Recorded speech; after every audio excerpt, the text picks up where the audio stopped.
இன்றைக்கி காய் என்ன பண்ண போகிறோம்னா ஆலு பாட்டா மேத்தி பாஜி அப்படின்னு சொல்லுவாள். ஆலுன்னா உருளைக்கிழங்கு, பாட்டான்னா கத்திரிக்காய், மேத்தி பாஜின்னா வெந்தயக்கீரை. இதுக்கு என்னெல்லாம் வேணும்னா கத்திரிக்காய், உருளைக்கிழங்கு, வெந்தயக்கீரை, கொஞ்சம் பச்சை பட்டாணி உரிச்சது. இது நம்ம எப்படி பண்ணலாம் பார்ப்போம். இதை முதல்ல அலம்பி நறுக்கிடுவோம். வெந்தயக்கீரையை அலம்பிட்டு தான் நறுக்கணும், நறுக்கிட்டு அலம்பக்கூடாது, அதில் இருக்கிற நியூட்ரிஷன்ஸ் தான் போயிடும். அது மாதிரி உருளைக்கிழங்கு, கத்திரிக்காயெல்லாம் நறுக்கினாக்க தண்ணியில் போட்டு வைக்கணும், இல்லைன்னா கருத்து போயிடும். ஓகேயா? இப்போ இதை நறுக்கிட்டு வரும். வெந்தயக்கீரை வேர்லெல்லாம் மண் இருக்கும், அதை எப்படி நம்ம அலம்பிட்டு நறுக்கினா சரியாக வரும் அப்படின்னு கேட்குறவாளுக்கு வேரை மட்டும் கட் பண்ணி எடுத்துடணும். வேர் எந்த அளவுக்கு முத்தலாக இருக்கோ அதை மட்டும் கட் பண்ணி எடுத்துட்டு இந்த தண்டு இருந்தால் பரவாயில்ல. இதில் இப்படி திறந்து பார்த்தோன்னா இதில் ஏதாவது புல், நார், சணல் கயிறு இதெல்லாம் இருக்கும், கீரையெல்லாம். அதெல்லாம் இருந்ததுன்னா எடுத்துட்டு இப்போ க்ளீனாக இருக்குது, இதில் ஒன்றுமே இல்லை, நல்லா அலம்பியாச்சு.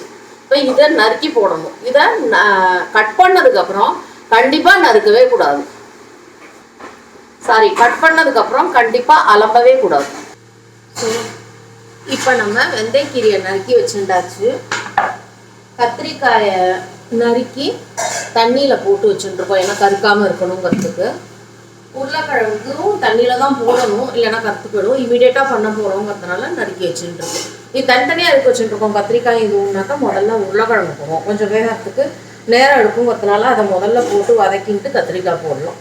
அதுக்காக இப்போ அடுப்பை ஆன் பண்ணிட்டு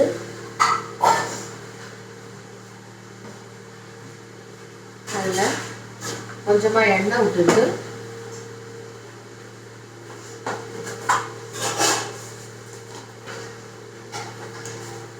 கடுகு போடலாம். இப்போ அது கடுகு பொரியணும். ஸோ இப்போ கடுகு நல்லா பொரியுது.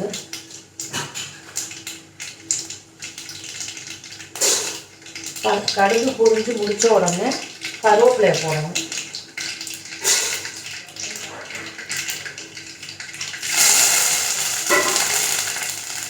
கருவேப்பிலை போட்ட உடனே வெந்தயக்கீரை நறுக்கி வச்சுருக்கோம் இல்லையா, இதை போடணும். போட்ட உடனே ஒரு வதக்கத்து நல்ல ஒரு ஸ்மெல் வரும். நல்லா கீழே சிந்திட்டுன்னா அள்ளி போட்டுன்றோம், க்ளீன் பண்ணி வச்சுக்கணும் நம்ம மேடையை. அப்போ தான் அதை சாப்பிட்ற சாப்பாடெல்லாம் அதில் போட்டால் விழுந்தால் கூட எடுத்து போட்டுக்கலாம். அழுக்காக இருந்ததுன்னா போட முடியாது. அதோட சமைக்கிற இடம் க்ளீனாக இருக்கணும். அதனால கட்டிங் போர்டையும் உள்ளவா அலம்பி வச்சுருக்கோம். உடனே அலம்பி வச்சுருக்கோம். இப்போ இப்படி லேசாக ஒரு தடவை பிறகுனா போகும். வெந்தயக்கீரை சின்னதாக எடுத்துக்கணும். இதில் இந்த உருளைக்கிழங்கு போட்டு அடுப்பை சின்னது பண்ணிட்டு வதக்கிட்டு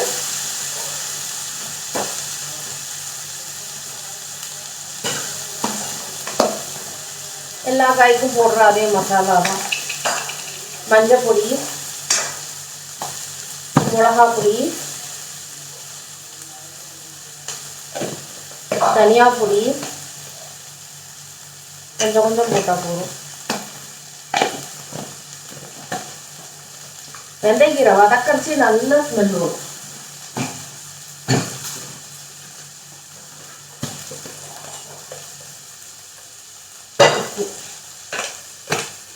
இதெல்லாம் போட்டு லேசாக வதக்கிட்டு இவ்வளோ நேரம் வதங்கினா போகும். இப்போ இதில் இந்த கத்திரிக்காயை புழிஞ்சு போடுறோம், தண்ணி இல்லாதபடி. இந்த கத்திரிக்காய் கொஞ்சம் தண்ணி சேர்ந்து ஒரு மாதிரி மசிஞ்ச மாதிரி ஆகக்கூடிய கத்திரிக்காய். அதனால மூடி வைக்கணும் இந்த உருளைக்கிழங்கு வேகத்துக்கு. ஆனால் மேலே தண்ணி விட்டு வைக்கக்கூடாது. எப்போவும் இந்த தட்டில் தண்ணி விட்டு வைப்போம் இல்லையா, அது மாதிரி வைக்கக்கூடாது. போட்டாச்சு கத்திரிக்காயும், அதை நல்லா கலரி விட்டுருவோம். அந்த கத்திரிக்காயில் விடுற தண்ணியிலே அந்த உருளைக்கிழங்கு வெந்துக்கும்.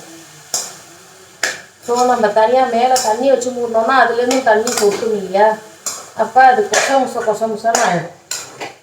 அதனால இந்த அளவுக்கு மூடி வச்சுட்டு பெருங்காயம் போட்டேனான்னு ஞாபகம் போடலை போல இருக்குது. பெருங்காயமும் கொஞ்சோண்டு போட்டுருணும். போட்டு வெறும் பிளேட்டை வச்சு மூடி வைக்கணும். இதுக்கு தண்ணி விட்டு போடக்கூடாது. சரியா? இது வேகட்டும். ஒன்று போட மறந்து போயிட்டேன், பச்சை பட்டாணி போடணும்னு சொன்னேன் இல்லையா?